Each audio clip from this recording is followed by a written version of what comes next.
Friends, this is Tanisha Patidar and welcome to AT education. तो friends, आज हम पढ़ने वाले हैं बिजनेस स्टडीज। तो उसके बारे में बिजनेस स्टडीज का चैप्टर 1, किसका बिजनेस स्टडीज का चैप्टर 1, जिसका नाम है nature and significance of management. क्या नाम है? Nature and significance of management. तो हम ये चैप्टर शुरू करें फ्रेंड्स, उससे पहले मैं आपको बता दूं कि यूनिट 1 मीन्स जो कि आपकी 2 यूनिट में डिवाइडेड है आपका जो। तो पहले आपको सारी यूनिट 1 में आपको क्या पढ़ना है? यूनिट 1 में आपको पूरा पढ़ना है मैनेजमेंट के बारे में, और फिर यूनिट 2 के बारे में आप पढ़ोगे मार्केटिंग और उनके बारे में। तो पहले हम यूनिट 1 के बारे में पढ़ेंगे, तो उसमें हम क्या पढ़ेंगे? मैनेजमेंट के बारे में पढ़ेंगे फ्रेंड्स। ठीक है, तो आप चैप्टर का नाम क्या है? Nature and significance of management. तो हम इसके बारे में मतलब मैनेजमेंट का नेचर क्या है और उसकी इंपॉर्टेंस क्या है, उसके बारे में हम पढ़ने वाले हैं इस चैप्टर में फ्रेंड्स। तो आइए हम स्टार्ट करते हैं। तो सबसे पहले हम यही जान लेते हैं कि मैनेजमेंट क्या होता है। ठीक है, सबसे पहले तो हमें यही जानना होगा ना कि मैनेजमेंट होता क्या है। तो सबसे पहले मैनेजमेंट क्या होता है फ्रेंड्स, वो हम जानते हैं। It is a process of getting things done by others with the aim of achieving goals effectively and efficiently. कितनी अच्छी डेफिनेशन है फ्रेंड्स, और बहुत इजी है इसको याद करना।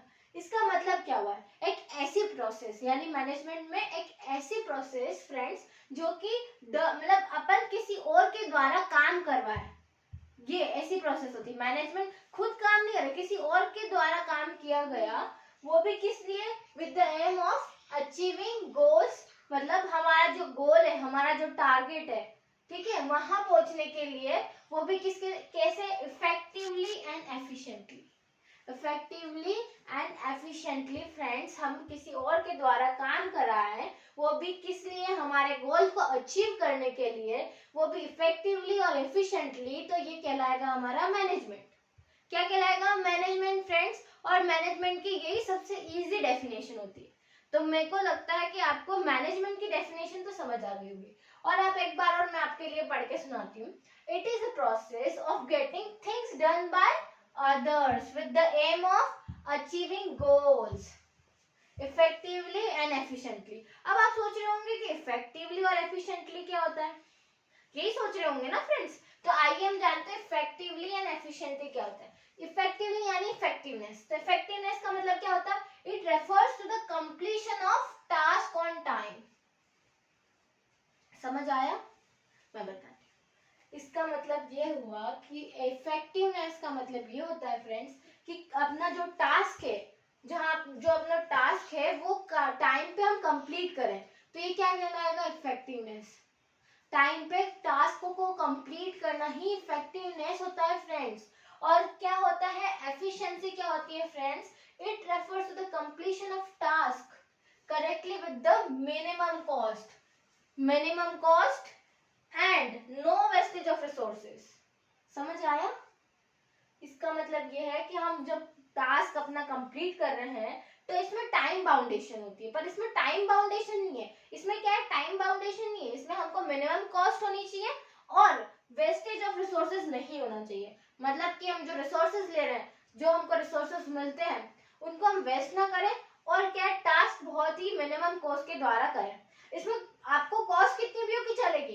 इफेक्टिवनेस का मतलब होगा आपको कॉस्ट चलेगी, रिसोर्सेज चलेंगे, पर टास्क जो है टाइम पे कंप्लीट होना चाहिए। इसमें है कि टाइम लग जाए कोई बात नहीं, टाइम पे नहीं हो रहा है कोई बात नहीं, पर आपका मिनिमम कॉस्ट होना चाहिए और नो वेस्टेज ऑफ रिसोर्सेज होना चाहिए।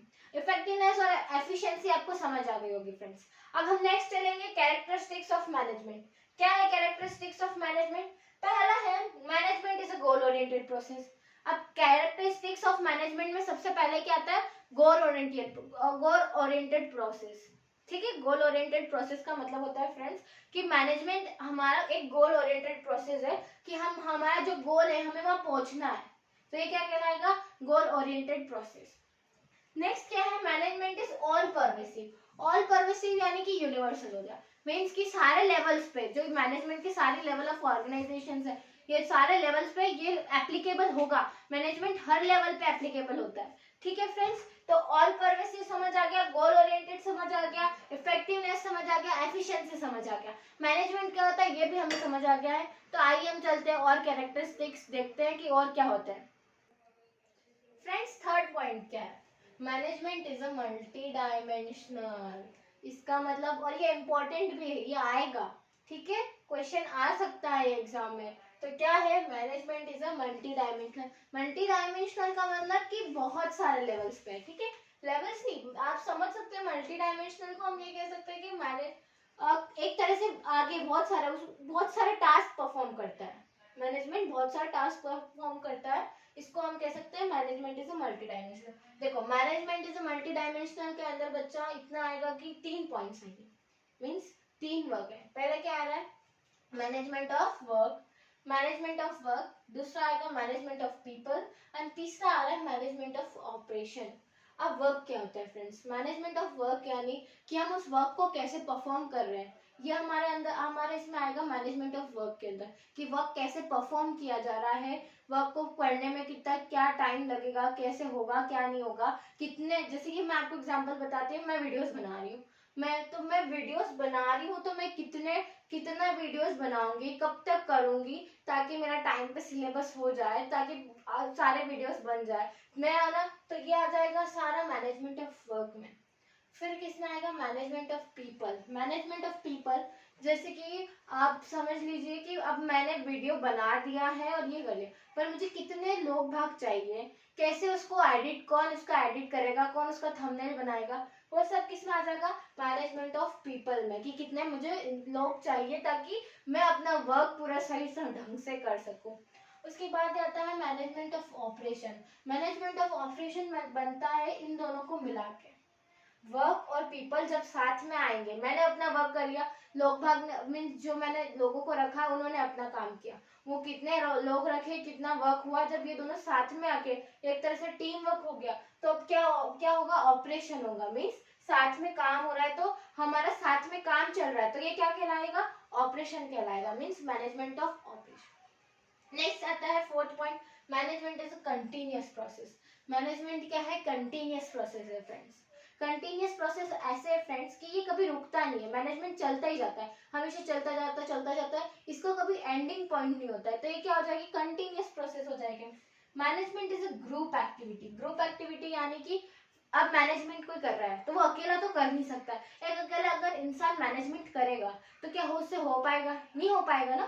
कैसे कोई इंसान, एक इंसान पूरा मैनेजमेंट कर सकता है और एक मैनेजमेंट को चला सकता है, नहीं चला सकता है फ्रेंड्स। अगर मैं चाहूँ तो मैं अकेले बोल दूं कि मैंने बड़ी सी कंपनी है और उसमें मैं अकेले काम कर रही हूँ, मैं उसका पूरा मैनेजमेंट, नहीं हो सकता है ये। अगर जब तक सभी लोग एक साथ नहीं आएंगे तब तक ये ग्रुप एक्टिविटी परफॉर्म नहीं होगी, मीन्स सभी लोग एक साथ यूनाइट नहीं होंगे और यूनिटी नहीं आएगी उनके अंदर, तब तक मैनेजमेंट नहीं चलेगा फ्रेंड्स, समझ आया।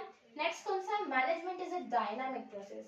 क्या डायनामिक प्रोसेस है मैनेजमेंट, इसका मतलब ये हुआ कि मैनेजमेंट हमेशा चेंज होता रहता है, एज अ मतलब पीरियड वाइज चेंज होता रहता है, कभी स्टेबल नहीं रहता कि हमने ये यूज किया है तो अब हमने ये मैनेजमेंट ऐसे हमारा सक्सेस हुआ था, हमने ऐसे ये किया था बस यही चलता रहेगा, नहीं फ्रेंड्स। आपको पता है मैनेजमेंट बहुत सारों का, मैं आपको एग्जांपल देती हूँ, कोरोना आया था, कोरोना के बाद कितने सारों ने अपने अपने तरीके चेंज किए, बिजनेस करने का तरीका चेंज करा। कोरोना से पहले बहुत अलग बिजनेस चलता था, उसके बाद बिजनेसेस में चेंज आया, कुछ ने ऑनलाइन प्लेटफॉर्म अपनाया, बहुत सारों ने, कुछ ने और क्या अपनाया, तो आप समझ आया होगा कि डायनामिक प्रोसेस कैसे है मैनेजमेंट। नेक्स्ट क्या है 7 point, management is an intangible force.